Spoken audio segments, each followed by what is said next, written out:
네, 주식창고와 함께하는 6인의 마감 전략 지금부터 확인을 해볼 텐데요. 전문가들의 시각 한번 정리를 해보도록 하겠습니다. 자, 유진투자증권 잠실지점 우원명 부장입니다. 지수 하락이 제한적이긴 하지만 투자 심리가 여전히 약한 상황으로 보고 있는 상황이죠. 기술적인 반등이지만 제한적이다라고 말씀하셨고요. 와운의 박영식 전문가입니다. 뚜렷한 모멘텀이 부각되기 전까지는 보수적인 전략이 필요하다라고 밝혔고요. 와운의 이호근 전문가도 마찬가지입니다.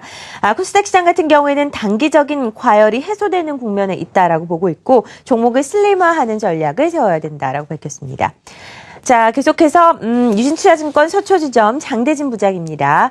수급이 불안한 상황은 지속되고 있고 대외적인 악재도 여전히 간과할 수 없는 부분이다. 보수적인 접근이 필요하다라는 전략입니다.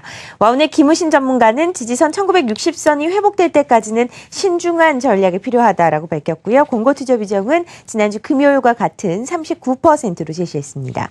SK증권 안산지점 김동엽 부장입니다. 미세한 변화가 감지되고 있는 시점으로 보고 계십니다. 거래소의 낙폭 과대주에 주목하자라는 의견인데요. 오늘은 우원명 부장 연결을 해서 종목과 전략 들어보겠습니다. 안녕하십니까? 네, 안녕하십니까? 시장에 대해서 보수적인 접근이 필요하다라고 말씀하셨습니다. 시장에 대한 자세한 정리 부탁드립니다.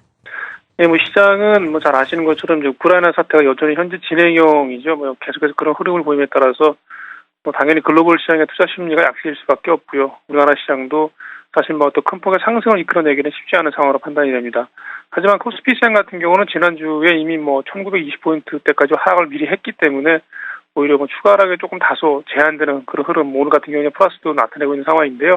하지만 전체적인 상승 종목수와 하락 종목수를 좀 비교를 해보면 역시 우리나라 시장의 투자 심리도 상당히 아직까지는 관망 심리 내지는 불안 심리가 무시하다고 볼 수가 있겠습니다. 오늘 같은 경우는 그동안 좀 낙폭이 컸었던 대형주군에서 이제 자동차 업종이나 조선 업종 정도로 제한된 반등 흐름이 나타나고 있는데요. 사실 오늘 같은 상황에서 대형주들이 많이 빠졌다고 반등이 나온다고 해서 다시 추격 매수하기는 조금 힘든 상황으로 보여지고요. 대형주 대비해서 상대적으로 이제 그동안 강세를 이어왔던 어떤 코스닥 시장과 중소형 주군들 같은 경우는 오늘 외국인과 기관들이 이제 매물을 좀 내놓음으로 인해서 비교적 큰 폭의 조정을 받고 있는데요.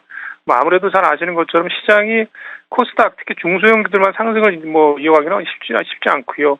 더군다나 단기간에 악재가 해소되고 어떤 시장의 투자 심리가 강세로 전환되기는 쉽지 않기 때문에 그간의 상승에 대한 차익 실현 효과가 나타날 수 있을 것으로도 판단이 됩니다. 특히 기관과 외국인의 매물이 추가적으로 조금 나온다면은 가격적인 면 많이 오르는 종목들이 있죠. 그리고 수급적인 면에서 말씀드린 중소형주들은 변동성이 충분히 커질 수 있는 구간이 있기 때문에 좀 경계를 하셔야 될 것으로 보여집니다.